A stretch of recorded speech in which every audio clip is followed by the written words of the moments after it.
Brouchim Abaïm, Shavua Tov et Chanukah Sameach pour ce soir, Bezrat Hashem. Merci à tous les rabbanim, à tous les intervenants et merci à tous les organisateurs, Yaakov, Zerbib, la, euh, Va. le Inyan de l'Ilmod, Bezrat Hashem, David, Altar et tous ceux qui sont avec nous dans ce bateau, dans ce grand bateau qui nous mène directement à Bezrat Hashem, à la grande lumière de notre temps. Je voudrais aujourd'hui, avec votre permission, traiter de Hanouka. Je vous ai écrit un cours à cet effet qui va traiter en réalité de la notion de la lumière, mais qui nous vient du futur. En réalité, le degré de Hanouka est tiré du futur. Pas seulement aujourd'hui, mais même au niveau et au moment où les événements se sont passés. Ce que je veux dire par là, et je remercie en même temps Johan Bevadaï de l'association Lilmod. Ce que je veux dire par là, c'est que, en fait, la lumière qui a aidé à combattre et à gagner, à vaincre l'Empire grec, est une lumière qui existe depuis bien avant la création du monde. C'est en réalité la lumière de l'idéal, et cette lumière se dévoilera complètement, pleinement, à la fin des temps. Mais Akadosh Baruch Hu, par sa grande bonté, nous donne à goûter de cette lumière infinie à des moments donnés dans notre vie, si nous sommes capables d'appréhender ce degré. Autrement dit, si je suis un bon acteur et que j'arrive à comprendre que dans l'univers se diffuse à présent une lumière, une force, une puissance, une énergie quelconque, et que j'arrive à l'attraper, bien, je vais en réalité, par cette action, créer un événement. Et l'événement va engendrer une fête. Nous avons tendance à penser exactement l'inverse. C'est parce qu'il y a eu événement que nous fêtons la fête. Et donc, je suis en train de remettre les pendules à l'heure. C'est parce qu'il y a eu énergie et que les gens ont su profiter de cette énergie qu'ils ont créé en fait la fête telle qu'elle s'est habillée dans notre histoire. Ceci est tellement important parce que des énergies pareilles circulent dans l'univers tout le temps. Et si vous avez des acteurs importants dans l'histoire du peuple d'Israël, bien ces acteurs savent puiser ces énergies au niveau cosmique et créer un événement, créer une victoire. Un exemple, la sortie d'Égypte n'était pas encore au niveau de l'histoire que Abraham Avinu savait que le 15 du mois de Nissan, alors que le mois ne portait même pas encore le nom de Nissan, il savait qu'à ce moment-là, dans cette constellation-là, il était capable de se libérer de tous ses exils. Donc c'est comme si Abraham Avinu vivait la sortie d'Égypte avant même que l'histoire d'Israël ne soit là, ni l'Égypte, ni le Pharaon, ni quoi que ce soit. Ni Moshe n'existait, ni Aaron, ni les enfants d'Israël. Ça veut dire qu'Abraham avait compris que le 15 du mois de Nissan, au niveau de son temps, il y a une énergie de se libérer de quoi que ce soit, de n'importe quelle prison. Eh bien, Hanouka, c'est pareil. Hanouka, les Hashmonaïm, qui étaient des kabbalistes, ont compris que dans l'univers circulait une lumière très puissante. Et cette lumière très puissante, ils se sont dit, on va la capter, et grâce à cette lumière, on va gagner notre combat. Et si ça marche, eh bien Dieu nous fera un petit clin d'œil par un miracle qui lui aussi est lié à la lumière. Est-ce que c'est clair? Et donc finalement, nous avons vécu une histoire qui finalement était liée tout entière à la lumière divine. Et effectivement, à Kadosh Baruch Hu, puisqu'on a utilisé nous-mêmes cette lumière, on a compris que cette lumière était là pour nous aider, eh bien, grâce à cette lumière, grâce à ces valeurs, nous avons vaincu la guerre, et Akadosh Baruch Hu nous a fait un clin d'œil avec de la lumière pour nous montrer qu'il s'agissait bien d'une lumière, vous avez bien fait de capter cette énergie. Et de là est née la fête. Ça veut dire que Hanouka existe depuis la création du monde. Seulement, elle attendait cette fête, que quelqu'un puisse son énergie. Donc Hanouka attendait. Ainsi, toutes les fêtes du calendrier hébraïque. Il y a toujours une énergie qui circule dans le temps, à des moments donnés, plus qu'à d'autres moments. Et s'il y a des acteurs intelligents et perméables, eh bien, ils captent cette énergie et vont faire en sorte de créer un événement qui va donner une suite à une fête. Et donc maintenant, vous comprenez pourquoi Hanouka, je l'ai titré Haor Hameir Min He'atid, c'est une lumière qui nous vient du futur. Parce que chez nous, le futur et le passé sont au même niveau. En effet, Kadima, devant, et avant, Kodem, c'est la même racine. Ça veut dire que l'avant et l'après, c'est toujours l'unité divine. Au milieu, nous avons notre temps à nous, le présent. Mais quand vous allez avant toute la création et après l'avènement messianique, en réalité, l'avant et l'après se rejoignent. Et donc, nous sommes en train de vivre aujourd'hui une lumière qui nous vient du futur, comme une lumière qui nous vient en fait du passé. Et là, je vais commencer à expliquer ce dont je veux parler. La lumière est en réalité la notion de lumière. À chaque fois que je parle de lumière, je parle d'une notion qui a précédé la création du monde. Autrement dit, c'est le plan sur lequel Dieu va baser toute sa création. On l'appelle lumière parce qu'en réalité, c'est la notion la plus subtile dans notre monde à nous. On n'a rien de plus subtil que la lumière. Donc, étant donné que ce n'est pas encore de la matière, étant donné que c'est une pensée divine, on la nomme par la notion de lumière. Donc cette lumière, c'était le plan, c'était l'idée, c'était les idéaux d'Akadosh Baruch Hu avant même que le monde ne soit créé. Comprenez bien que quand le monde va être créé, bien, on n'attend qu'une seule chose, c'est que cette lumière de base qui a servi de plan se révèle. C'est aussi simple que ça. Donc la lumière qui a servi à l'infini pour créer le monde, Briat haolam hi tirgum haor lemetziut. Finalement, quand Dieu regarde le plan de cette lumière et il crée le monde, eh bien, ça veut dire que le monde, c'est la manifestation réelle, la traduction de cette pensée qui s'appelle la lumière divine. Donc, à chaque fois que vous dites Or Hashem, la lumière de Dieu, pensez à la raison pour laquelle le monde fut créé. L'idée première. C'est ce qu'on appelle la lumière. Ah, une question. Quelle? Dans le chat, il y a une question de Evelyne Garibaldi. Que lorsque nous aurons absorbé l'énergie de chaque fête, nous n'aurons plus la nécessité de fêter puisque la fête soit en nous. Tout à fait. Tout à fait. Une fois que, et c'est pour ça qu'à la fin des temps, les fêtes vont disparaître, sauf pour et Hanouka, parce que justement, il y a une énergie infinie à puiser de ces fêtes-là. Alors que les autres, une fois que nous avons intégré, entre guillemets, ces lumières, on n'a plus besoin de les fêter, puisqu'elles vont être, ces fêtes, à l'intérieur de nous. C'est-à-dire que je vais être fidèle à la fête en question, tout simplement parce que je suis moi-même libéré. Donc, j'ai plus besoin de citer la Haggadah de Pessah, telle qu'on la cite aujourd'hui. Puisque je vais me sentir tellement dans la liberté que je vais vivre tellement cette indépendance que je n'ai plus besoin de lire un texte pour me rappeler cette indépendance. C'est ça que ça veut dire. Et donc, c'est une réflexion très intéressante et réelle. Donc, je reviens à ce que je disais. La création du monde, c'est donc la traduction de cette lumière en réalité. Ba'or Elion, cette lumière-là, qu'est-ce qu'elle a comme qualité première? Nitan lirot misof haolam ve'at sof haolam. Bien, cette lumière-là, pour ceux qui l'atteignent, pour ceux qui arrivent à l'atteindre, à avaler un tout petit peu de cette lumière, vous comprenez bien qu'il s'agit d'une lumière infinie, donc très difficile à absorber.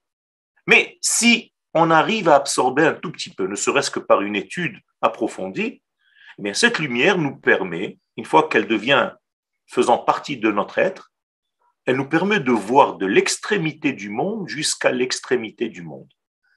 Bien entendu, je ne parle pas ici au niveau physique, physiologique, je parle au niveau d'entrevoir l'histoire du passé et du futur, c'est-à-dire voir une trame, voir une histoire claire devant mes yeux.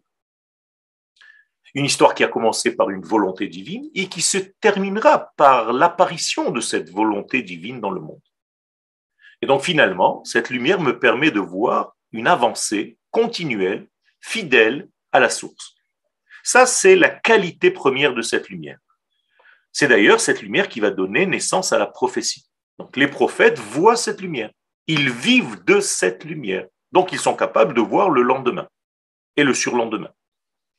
Et cette vision est dans une unité parfaite, incroyable, que l'homme qui vit généralement dans un monde de dispersion, dans un monde fractal, n'arrive pas à voir. C'est-à-dire qu'aujourd'hui, nous sommes dispersés, mais si on rentre dans l'étude des secrets, eh bien, tout doucement, on acquiert cette capacité à l'unité des choses, et donc à voir une vision unitaire du monde. Ça, c'est quelque chose de très important, mes amis.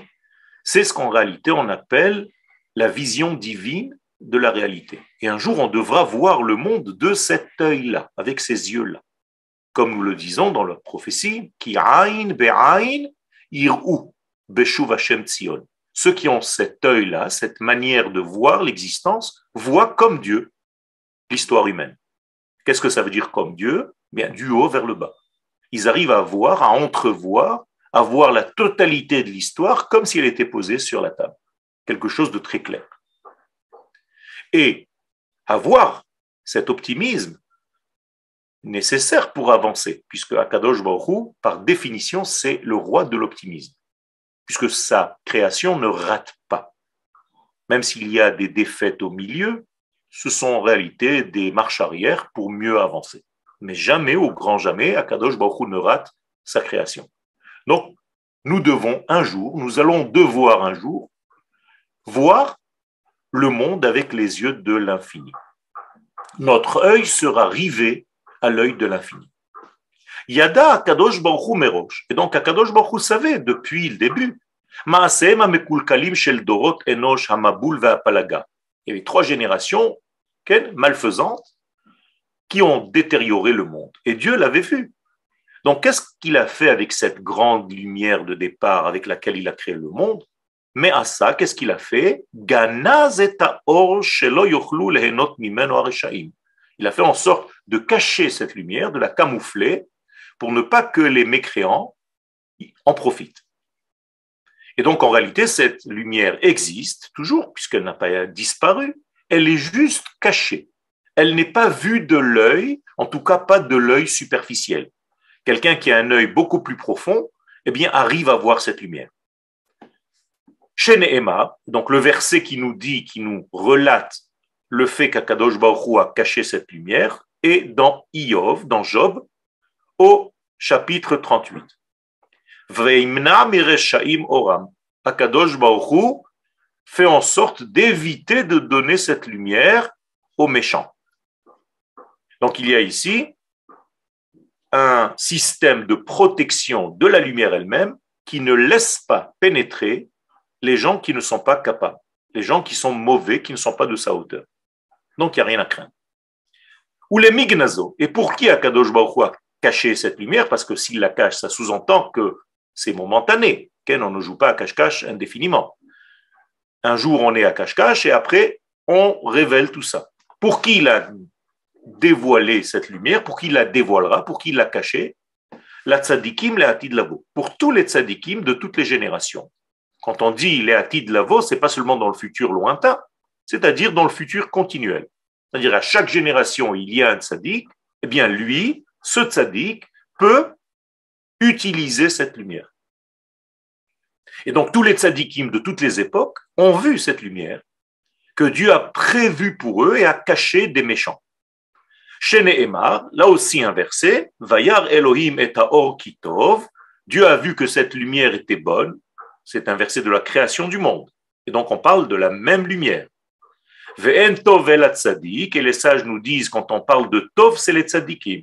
Donc il a vu que les tzadikim étaient de la même qualité que cette lumière. Chez Nehemar, imru tzadik kitov, lui tzadik aussi s'appelle tov, comme la lumière.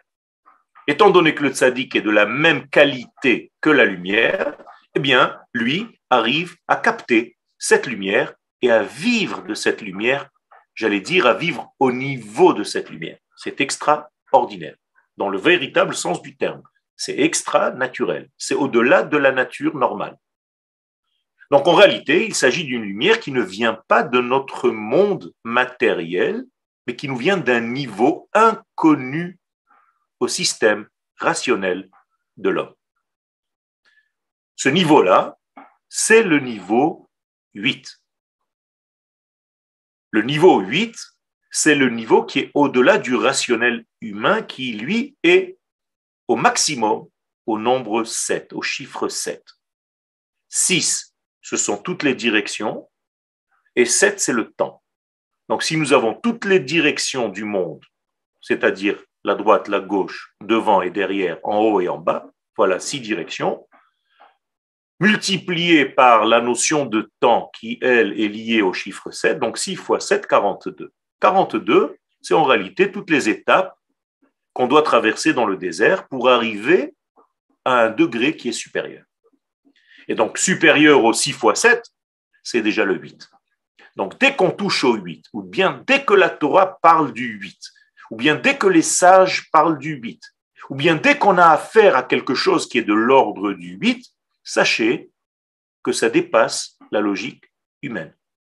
Donc, si tu restes et tu t'abstiens de monter parce que tu es tellement coincé dans ton système logique, tu ne pourras jamais vivre ni goûter de cette lumière, malheureusement.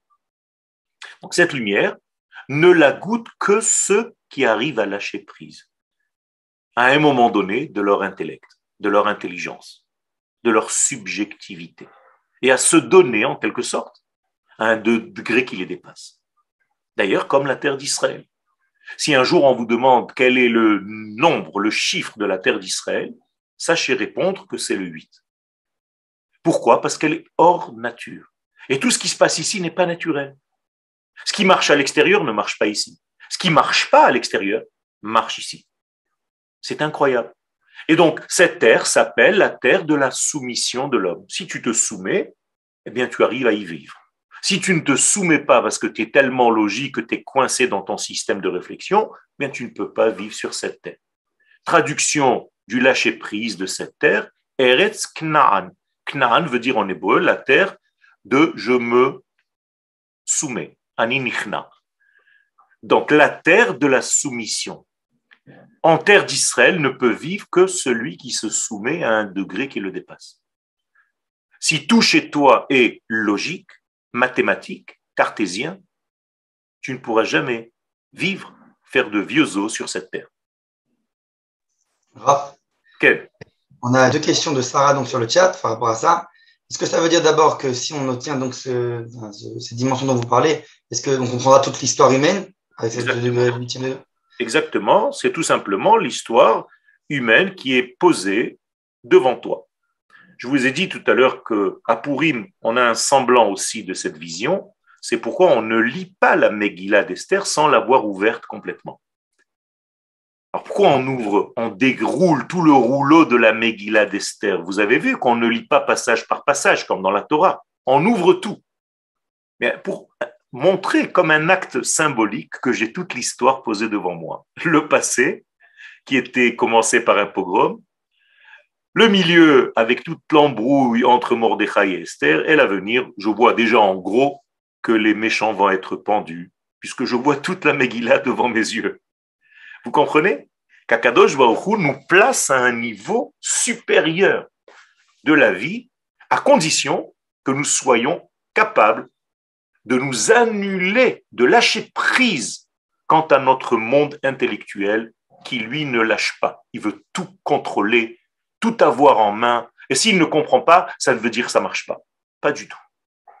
Hanouka, c'est la preuve. Et là, on va rentrer un tout petit peu dans les détails. Et la deuxième question que Sarah a posée, c'est est-ce que c'est ça le niveau de la Bina?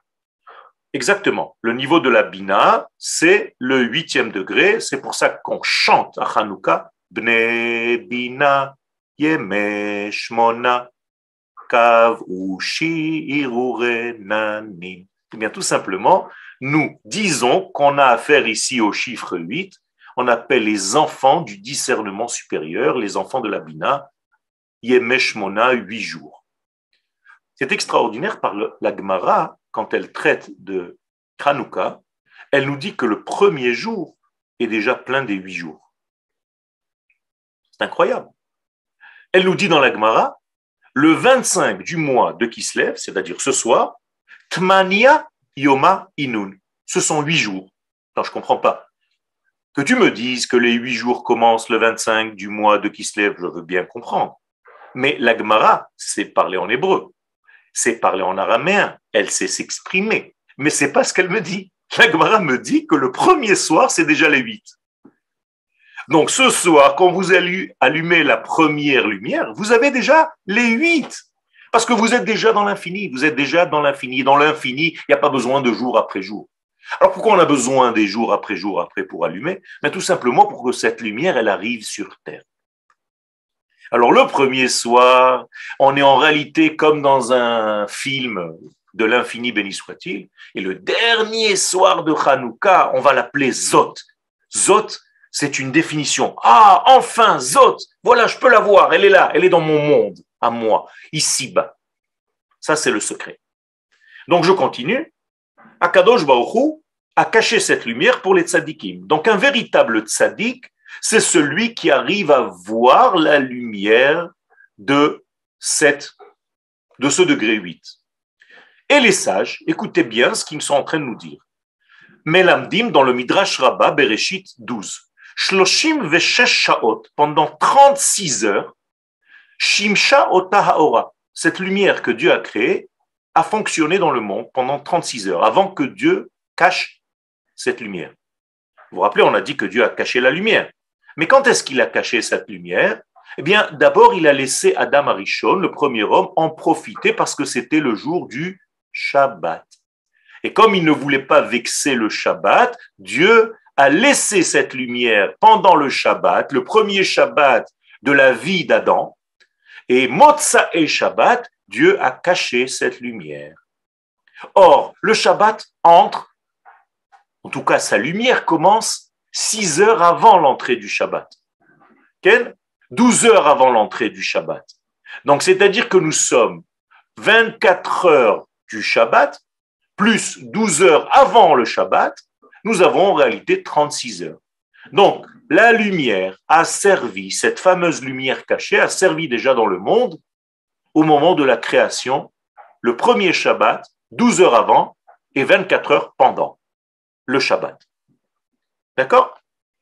En réalité, il s'agit des 36 chandelles de Hanouka. Puisque à Hanouka, sans compter le Shamash, nous allumons nous aussi 36 lumières. Finalement, c'est comme si Dieu nous ramenait dans notre monde les 36 lumières qui ont éclairé le monde un jour, le Shabbat. Et il nous les met à notre portée. Extraordinaire. Donc, 12 shel Erev Shabbat, 12 heures avant Shabbat, 12 shel El Shabbat, 12 heures de la soirée de Shabbat, ou 12 shel Shabbat et 12 heures du Shabbat. Donc 36 en tout. Keivan shechata Adam Arishon, après la faute du premier homme, Bikesh HaKadosh Baruch Hu legonza, il voulait cacher cette lumière. Puisque je vous ai dit tout à l'heure que les mécréants ne peuvent pas l'utiliser. Et là, cependant, mipne kvod Shabbat, étant donné qu'il y avait le Shabbat, nitrata gnizata, Dieu a retardé cet élément de cacher cette lumière, les Motsae Shabbat. Donc il a attendu Motsae Shabbat. Donc Motsae Shabbat, il a caché cette lumière. Maintenant, vous comprenez pourquoi on fait aussi Boré, Meoré, Haesh. C'est-à-dire, on demande quelque part à Kadosh Baruch Hu, s'il te plaît, laisse-nous un tout petit peu de cette lumière du Shabbat. Encore un petit peu avec nous. On sait que tu la caches à la sortie du Shabbat. Et donc, le verset est amené, parce qu'on ne peut pas amener des références sans donner une référence écrite, comme il est dit, Vayivarech Elohim et Yom HaShvi'i, Dieu a béni le 7e jour. Quelle était sa bénédiction? Ubame Beracho, dit la Gemara, Beor. Dieu l'a béni par la lumière. Et donc, en réalité, voilà, je conclus, la lumière de Hanouka, c'est la lumière du Shabbat. D'ailleurs, Hanouka n'a pas de Gemara, n'a pas de Talmud. Il n'y a pas une Gemara qui s'appelle Masechet Hanouka. Où est-ce qu'on a placé l'idée de Hanouka dans la Gemara? Dans les traités de Shabbat. Et dans quelle partie du traité de Shabbat? Bameh madlikim ou bameh en madlikim. Avec quoi on allume et avec quoi on ne peut pas allumer. Finalement, les sages, par leur intelligence, nous ont fait un petit clin d'œil. Si tu veux chercher la lumière de Hanouka, va la chercher dans la lumière du Shabbat. Il s'agit de la même grande lumière de l'infini. Yotse, qui bemeshech la medvav shaot. En fait, pendant 36 heures, la lumière a exercé son rôle dans le monde, a éclairé le monde avant d'être cachée. Veotan shaot, et ces fameuses 36 heures, ce sont en réalité nos 36 bougies. Chez les goïms, c'est devenu les 36 chandelles. Okay? Ça veut dire qu'à chaque fois qu'on te met une gifle ou un coup de poing, on te dit qu'est-ce que tu as vu? Tu dis j'ai vu les 36 chandelles. En réalité, tu es passé d'un monde à un autre monde. C'est ça que ça veut dire. Alors, dans le judaïsme, on n'a pas besoin de te frapper. Tu vois ces 36 chandelles sans recevoir ni de coup de poing, ni quoi que ce soit. Au contraire, tu dois être dans l'éducation de toute la génération pour voir, pour arriver à entrevoir cette lumière-là. Donc, vous comprenez maintenant la notion d'éducation qui se cache à Hanouka. Puisque Hanouka s'appelle Chinour. À quoi on nous éduque à Hanouka? Bien, à voir cette lumière. La plupart d'entre nous ne la voient pas, malheureusement. Donc, une fois par an, Kadosh Baruch nous dit, allez, 8 jours d'éducation.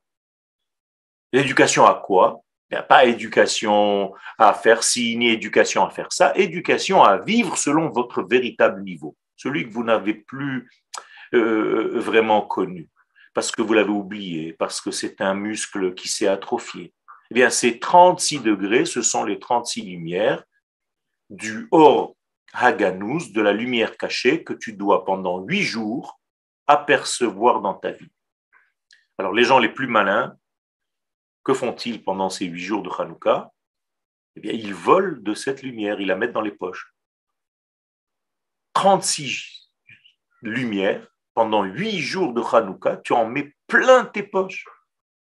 Et une fois que tu es rempli de cette lumière, quand arriveront les jours de l'hiver qui va suivre, où il n'y a plus de fête, où il n'y a plus rien, eh bien, ces lumières vont t'éclairer dans ta vie. Mais si tu as vu cette lumière et tu as juste laissé allumer, et ce qui t'intéressait, c'est de donner des petits cadeaux aux enfants, aux petits-enfants et de manger des beignets, tu es tombé dans le piège, tu es tombé dans l'huile et tu n'as pas compris en fait le véritable sens de Hanouka. Donc nous avons toujours le Satan, la force négative, qui vient nous donner des petits machins pour nous orner la fête. Mais en réalité, qu'est-ce qu'il fait? Il nous déporte de la centralité de l'idée pour nous donner plein de bêtises autour. Et finalement, c'est ce qui nous reste. Purim, c'est juste les déguisements. Hanouka, c'est les beignets. Mais en fait, t'es tombé dans le piège. Et donc, je suis là, avec l'aide d'Akadosh Baruch Hu et en toute humilité, pour nous ramener dans l'essence même de la fête. Alors, c'est vrai que l'huile, c'est important, mais pas parce que c'est de l'huile. Parce que Shemen, en hébreu, c'est aussi le chiffre 8, Shmoné. Et c'est ça le secret. Et donc, je dois me ramener à ce chiffre-là. Donc, tout ce qui est commencé au début du mois de Kislev dans la cachette, puisque qu'est-ce que ça veut dire? Cacher les 36. Comment je dis cacher les 36? Kislev. Kis, c'est caché, kisouille, comme la poche, kis, la medvav, les 36. Donc, le mois de Kislev, c'est celui qui cache les 36. Et à la fin de Kislev, Baruch Hashem, j'ai les 36 lumières de Hanouka. Moralité, ce qui était caché au début, je l'ai dévoilé à la fin du mois. Et aujourd'hui, donc, ce soir, nous allons dévoiler ce qui était déjà dans l'univers au début du mois. Vous comprenez bien que c'était déjà là, mais invisible.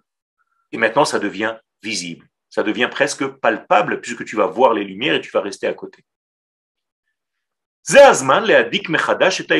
Donc finalement, je ne vous demande pas d'allumer des veilleuses de Hanouka, nous dit Akadosh Baruch Hu, je vous demande de rallumer l'univers. Attention, si vous croyez que vous êtes là pour faire des petits actes symboliques, à allumer des chandeliers, vous êtes à côté de la plaque. Moi, ce que je vous demande, c'est de jouer votre rôle. Quelle est la mitzvah? Baruch ata Hashem Eloheinu melech haolam asher kideshanu bemitzvotav vetzivanu leadlik, c'est tout, leadlik. C'est-à-dire, je t'ordonne, je te demande d'allumer. Tu es un allumeur de lumière. Toi, le peuple d'Israël. Et vous, chacun d'entre vous. Aurais-tu oublié ton rôle par hasard? Aurais-tu oublié que tu es un allumeur? Que c'est toi qui dois allumer le monde? Eh bien, c'est ça qu'on doit faire à Hanouka. On n'est pas là pour allumer des chandeliers. Vous comprenez bien que ce sont des actes symboliques. Alors c'est vrai, c'est la mitzvah. Mais au-delà de cette mitzvah se cache quelque chose de très fort. Je dois rallumer mon être. Je dois rallumer la vie. Parce que cette lumière, elle allait en s'éteignant depuis Rosh Hashanah jusqu'à Hanouka, rappelez-vous. Depuis Rosh Hashanah, on va vers l'hiver. Donc les heures se sont diminuées. Là, on a des longues nuits et des jours très courts. Mais ça change quand? À Hanouka. Au moment où nous allumons les lumières de Hanouka, les jours vont commencer à rallonger. Extraordinaire. On peut dire que c'est sa manière à lui, à Kadosh Baruch Hu, d'allumer la Hanoukia. C'est-à-dire qu'il ramène de plus en plus de lumière dans le monde. Et donc les jours vont rallonger à partir de cette semaine. Sheaya olech vekabe. Kaet mitradesh, donc tout se renouvelle. Haolam veshav el ora mekori, donc on revient à la lumière initiale, celle qui était dans le plan par lequel le monde fut créé. Donc Hanouka, Huzman, Achinour, c'est l'éducation, c'est la même racine. Hanouka, Chinour. À quoi? Les signon mechudash ve'avodat Hashem. À aborder le service d'Akadosh Baruch Hu d'une nouvelle manière. Est-ce que vous êtes prêts à vous renouveler? C'est ça qu'il faut faire en fait à Hanouka. Re'iyat ha'or bechol davar umetziat nekudat achayut agniza bekol ma'ala. Voilà, l'éducation de Hanouka, la lumière, c'est quoi? Eh bien, c'est d'allumer en fait mon être à tel point que je vois la lumière dans toute chose et dans toute existence. Je vais le dire avec des mots simples. On me demande à partir de ce Hanouka de commencer à être optimiste dans tout ce que je vois dans la vie et d'arrêter d'être un râleur. C'est difficile, hein? Aïe, aïe, aïe, aïe, aïe. Tant que c'était allumer des lumières, on s'en fiche. On va à la Macolette, on achète des bougies, on les allume, c'est tout. Mais là, tu me demandes quand même, d'arrêter d'être un râleur, je peux pas, moi. Le français par excellence, c'est comment je vais faire? Eh bien, on te demande en réalité d'allumer ta vie, de commencer à être optimiste dans ta vie, d'arrêter de râler sans arrêt. C'est vrai qu'au début, c'est difficile parce que si je vous ai dit qu'on est allé vers le noir, donc on est au summum du noir. Et là, on va faire un switch pour remettre de la lumière. Donc, le premier jour de Hanouka, c'est le jour le plus difficile. Parce que c'est là où tu dois faire l'inversion du processus. Le moteur doit tourner maintenant à l'envers. Eh bien, les sages ont dit ce que je viens de vous dire par une phrase. Kol ha'atchalot kashot. Tous les débuts sont difficiles. C'est vrai. Hamahapach ha'ikari, donc la révolution, l'évolution la plus essentielle, mina choshech laor, pour passer du noir à la lumière, mitrachesh baner harishon shel Hanouka. Ça va se passer quand? Mais ce soir, la première bougie. Parce que c'est là où tu vas faire inversion du processus. Donc c'est ce soir qu'il faut mettre le paquet. Kol mashiyavo acharkach, et tout ce qui viendra après, les autres jours de Hanouka, eino ela begeder shel mosif veolech. Après, ça sera un rajout. Tu vas rajouter, rajouter, rajouter, rajouter. Mais quand tu dis rajouter, c'est qu'il y a un départ. Donc c'est rajouter sur le premier jour. Donc le premier jour, c'est l'essentiel. Et le dernier jour, c'est la conclusion de tout dans un seul panier. Moralité, nous sommes dans ce début. Donc je dois utiliser la première lumière de Hanouka et me renforcer chaque nuit prochaine par cette première lumière. Donc vous vous rappelez que quand vous allumerez demain la deuxième lumière, bien vous allumerez la deuxième lumière, puis la première, celle que vous avez allumée ce soir. On est d'accord? C'est d'abord celle du jour, après celle de la veille. Et le troisième jour, celle du jour, celle de la veille, celle de l'avant-veille. Donc tu allumes en dernier qui? Toujours la lumière du premier jour. Celle que tu vas allumer ce soir. On est d'accord? Moralité, tout se rallume grâce à cette lumière. Donc, à Koach Haganus Baner Arishon, la lumière cachée, la force cachée dans la première bougie, Magia Minakoma Shminit, ça nous vient du grand 8. C'est le shmoné, c'est le shemen. C'est pour ça qu'il faut allumer avec de l'huile d'olive, parce que c'est l'huile qui représente par excellence le chiffre 8, l'élément supérieur qui dépasse l'entendement humain. Chez la Chaim, donc de toute la vie. Soyez des grands 8. Arrêtez d'être 7 seulement. Vous êtes aseptisés. Donc, soyez des 8. C'est ce qu'on nous demande. Pour allumer le monde, on doit être lié au chiffre 8. D'ailleurs, la Brit Mila se fait au chiffre 8 parce qu'on veut déjà éduquer le bébé à être relié toute sa vie à ce chiffre. Moralité, toute la Hanoukia est liée aux 8 jours de la Mila. Et donc, toute la Hanoukia est liée à qui? À Yosef Hatzadik. Si un jour on vous demande à qui vous appropriez la Hanoukia de Hanouka, réponse Yosef. Bizarre parce que même celui qui a commencé la révolte s'appelait Yosef ben Matityahu. C'est incroyable. Ça veut dire qu'en réalité, nous sommes ici dans un monument qui s'appelle Hanouka, qui est énorme et qui nous donne la possibilité de nous abreuver du chiffre 8. Et donc, c'est comme si j'écrivais le nom de Dieu tous les jours en rajoutant. Voilà, le Yud, après le Yud et le He, après le Yud, le He et le Vav, après le Yud, He et le Vav, He. Et ça, dans la Kabbalah, dans la Torah de Kabbalah, quelque chose de très important. Ça s'appelle un riboua, et ici, il y a quelque chose qui nous fait évoluer d'une manière exponentielle. Donc, Adam Bari, un homme normal, sain d'esprit et de corps, parce que Hanouka, c'est l'esprit et le corps, n'oubliez pas, hein, c'est pas seulement l'esprit. L'esprit, c'est la lumière, mais le corps, c'est la victoire. Donc, nous devons être des guerriers, Talmidei Chachamim. C'est-à-dire, on doit avoir une lumière intérieure, mais en même temps, être pilote de chasse dans l'armée d'Israël. C'est ça, la combinaison gagnante. Hein, tu ne peux pas seulement être dans la Torah, dans la lumière, sans être dans la vie. Et Hanouka vient nous rappeler tout ça. On dit le Hallel pour la victoire militaire, et en même temps, on dit le remerciement à Dieu parce qu'on a une lumière qui nous vient d'un degré supérieur qui nous dépasse. Vous avez compris comment on doit jongler dans la vie? Finalement, ce sont 2 lumières, 2 degrés qui nous incombent. D'ailleurs, le Hallel que nous disons dans toutes les fêtes, il est lié à Hanouka. Dans la Gemara, on nous dit qu'il faut dire le Hallel quand Dieu nous fait des miracles et ainsi de suite. Et là-bas, Rashi nous dit que Gon Hanouka, comme Hanouka. Pourquoi il prend Dafka Hanouka? Parce que c'est une fête où tu peux dire, écoute, tu es bien gentil, mais Hanouka, ce n'était pas tout le monde. Hein. La plupart des gens n'ont pas participé au combat, c'était que les soldats de Matityahu, il y a même des soldats qui n'ont pas voulu faire l'armée, qui se sont sauvés. Donc, comment tu peux nous amener un jour d'indépendance et tu nous obliges à dire le Hallel pendant 8 jours alors que c'est une fête qui, en fait, recommémore un degré militaire? Vous avez compris la parallèle avec Yom HaAtzmaut, c'est exactement pareil. Si on n'arrive pas à voir la main de Dieu dans notre histoire, on est bien malheureux. Adam Bari mitradesh tamid.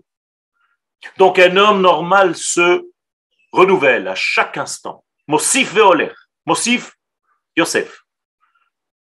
Donc tu es toujours dans le rajout. Mitgaber bechol yom mikocha shel hakdusha harishona. Et toute la journée, tu te renforces à partir de la première sainteté que tu as reçue. De cette grande lumière qui fait vivre le tout et qui éclaire tous les noirceurs de notre vie. Autrement dit, si j'ai bien vécu Hanouka, qu'est-ce que je dois être à la fin de cette fête? Quelqu'un qui arrive à optimiser, optimaliser et voir l'optimisme dans toute chose, voir de la lumière dans toute chose. Même si on te donne quelque chose de très noir, tu te dis, mais attends, mais c'est très lumineux là-dedans. Le Rav Kook, pendant la période, une des périodes les plus sombres de l'histoire humaine et de l'histoire juive, a écrit des livres qui s'appellent Les Lumières, Oroth. Extraordinaire. Comment tu fais, le Rav Kook? Tu n'as pas honte. On est dans un noir total et toi, tu nous écris des lumières. Mais oui, ça, c'est la force de celui qui s'est empreint des qualités de Hanouka et qui arrive en réalité à éclairer la vie tout entière. Donc, Nerot Hanouka Hemearat Ora Chochma Beolamenu. Les lumières de Hanouka viennent d'un niveau très élevé, qui est en réalité la lumière de la sagesse divine, avec laquelle le monde a été créé. Kulam Bechochma Asita. Medoubar Betosefet Chaim, c'est un rajout de vie, c'est pas des lumières inertes. Vous allez allumer, vous allez vous asseoir à côté, vous allez vous endormir, pas du tout. Ce sont des lumières qui ont des bras, qui ont des jambes, qui ont une langue, qui ont une bouche, qui sortent de la Hanoukia et qui commencent à rentrer dans tous les coins de votre vie. Ah, ça change tout, ça. Mais vers la coma sikhlit rationnelle chez l'Adam, bien au-delà de ton degré rationnel.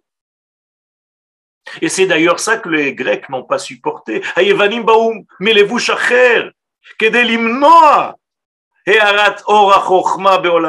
Grecs ont voulu venir avec un autre vêtement pour obscurcir ce degré qui dépasse. Ils se sont dit, mais il n'y a rien au-dessus du cerveau humain. Arrêtez. Le plafond, c'est notre intelligence. Minakoach hamedame hasubjektivi. C'est toi qui fais ta vie. C'est ton côté intellectuel, ton côté imaginaire, imaginatif, subjectif. Donc ils ont tenté de vider la Torah de son âme divine. C'est comme s'ils avaient jeté Dieu de la Torah. Alors que nous, qu'est-ce qu'on dit quand on bénit la Torah? On s'adresse à Dieu, pas à la Torah. Baruch Hashem, noten la Torah. On s'adresse au donneur de la Torah plus qu'à la Torah. C'est extraordinaire. On ne fait pas attention à ça. Ça, c'est quand on tombe dans la religion. La Torah, la Torah, la Torah. Mais quand tu commences à écouter ce que tu dis, c'est le donneur de la Torah. C'est beaucoup plus subtil. Parce que s'il n'y a pas de donneur de la Torah, c'est quoi? Bien, ça va devenir comme les Grecs. Un livre intelligent. C'est le donneur de la Torah qui m'intéresse, qui est à l'intérieur, qui circule à l'intérieur. C'est la neshama de cette Torah. Et donc, quand les Grecs ont traduit la Torah en grec, eh bien, qu'est-ce qu'ils ont fait en réalité? Eh bien, ils ont éteint cette lumière divine de la Torah, puisque la traduction est une grande trahison. Vous le savez bien. Donc, quand tu vas vider la Torah de son contenu divin.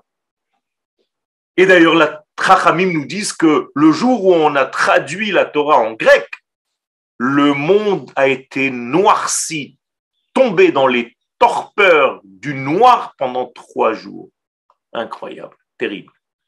Ça veut dire que cette traduction en grec a enlevé la neshama, a enlevé la névoie, la prophétie de la Torah, pour lui donner un cerveau humain. Mais qu'est-ce que ça veut dire? Ça veut dire que la Torah, c'est une fabrication humaine, donc c'est de la avodah zarah. Alors que chez nous, la Torah nous vient du Très-Haut, Torah min hashamayim. C'est une création divine qui descend sur terre. Donc on ne peut pas la confiner, on ne peut pas la rationner dans le ratio humain. Et c'est pourquoi, Alanissim, quand on dit Alanissim, qu'est-ce qu'on dit? Écoutez, c'est très intéressant. Les shakecha mitora techa. Ils ont voulu nous faire oublier ta Torah, pas la Torah. Ta Torah, Torah tra. Ou les avira michouke retzoncha. C'est ton ratson qu'ils ont voulu enlever. C'est ta Torah qu'ils ont voulu effacer et faire oublier. Vous avez compris? Pas la Torah. C'est pas pareil. Les gens qui ne savent pas, ils ont dit, qu'est-ce qu'ils ont voulu les Grecs? Eh bien, que tu n'étudies pas la Torah, pas du tout. Étudie la Torah. D'ailleurs, même nous, on la veut, la Torah. On va la traduire en grec. Ça veut dire qu'on la veut. Mais comment est-ce qu'on la veut? On la veut dans un degré humain. Pas le degré de ta Torah, Akadosh Baruch Hu. Là se cache la délicatesse du texte. Et c'est marqué dans votre Alanissim. C'est ta Torah qu'ils ont voulu enlever, pas la nôtre.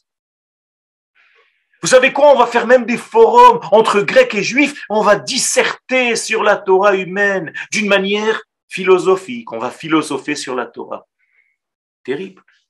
Et donc, en réalité, ils ont voulu enlever le noten à Torah, le donneur de la Torah.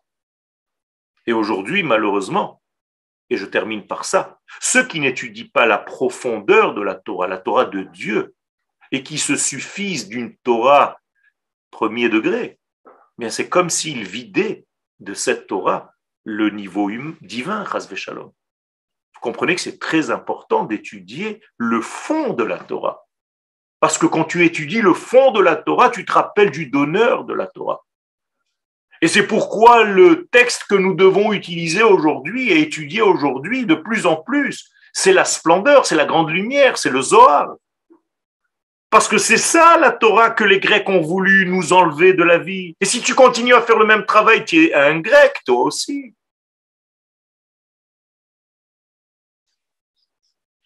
Et donc, en réalité, toute cette Grèce,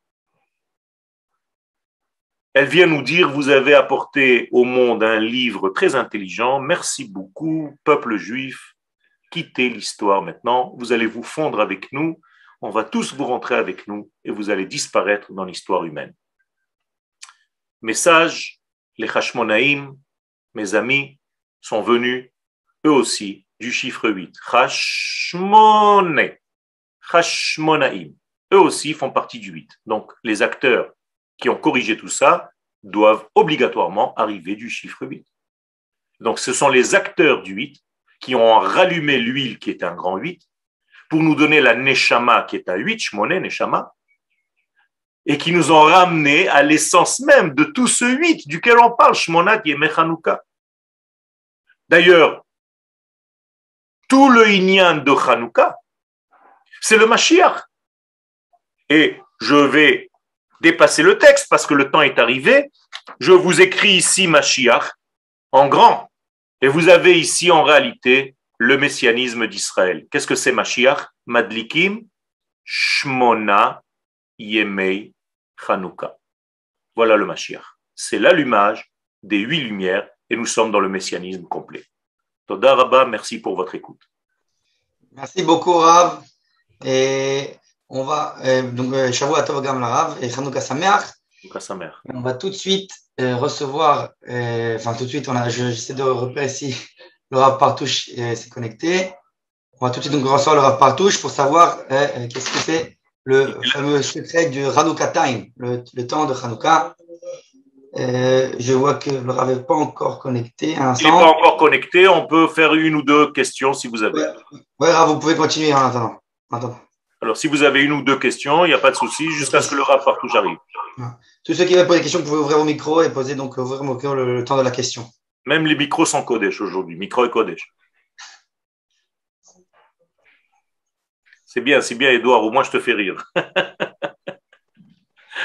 Donc, alors, il n'y a pas de question, c'était ou très clair ou alors incompris. Il y a quelqu'un qui avait posé tout à l'heure pendant le cours la question, est-ce que l'huile, c'est la chorma et le vin, c'est la bina? Exactement. L'huile, c'est la chorma et le vin, c'est la bina. Parfaitement. Donc, ça veut dire que l'huile appartient au cerveau droit et le vin appartient au cerveau gauche, au discernement. D'ailleurs, on dit vin est spiritueux parce que ça monte. Autre question ou il n'y a plus? Bon, je vous remercie pour les notes que j'ai reçues. Oui, le grec, et c'est la seule langue dans laquelle on a autorisé la lecture de la Torah en dehors de l'hébreu. Effectivement, pour vous montrer la proximité de cette sagesse au judaïsme. Mais c'est dangereux. Alors, on ne peut pas débloquer le micro, ça, je n'y peux rien, je ne connais rien à ce genre de phénomène. Ça me dépasse. C'est du chiffre 8. Non, essayez d'envoyer votre message sur le chat et j'essaierai de faire passer la question. Le Rav n'est pas encore là? Ben, je ne vois pas. Mais en attendant, j'en profite pour rappeler en attendant que Donc, alors, posez vos questions, si je peux répondre avec grand plaisir. Il y a d'autres questions en attendant? Vous devez devenir tous des allumeurs, autant que vous êtes. Créer dans votre petite communauté, petit entourage. Ken, Evelyne, j'espère que tu as commencé à donner, à propager la lumière. Je ne vous oublie pas, hein, ne croyez pas, c'est parce que je vous vois un par un et je ne veux pas vous mettre mal à l'aise, mais certains d'entre vous, il faut que je les pique un peu. Pour Ken. Le Rav vient de se connecter. Okay. Pour enlever votre partage, Rav, d'écran. Merci beaucoup. Merci beaucoup et shalom au Rav Partouche et Toda Rabba à tous les rabbanim qui font partie de ce collectif au niveau de l'enseignement. Toda ve Chanukah Sameach lekulchem. Chanukah Sameach, Rav.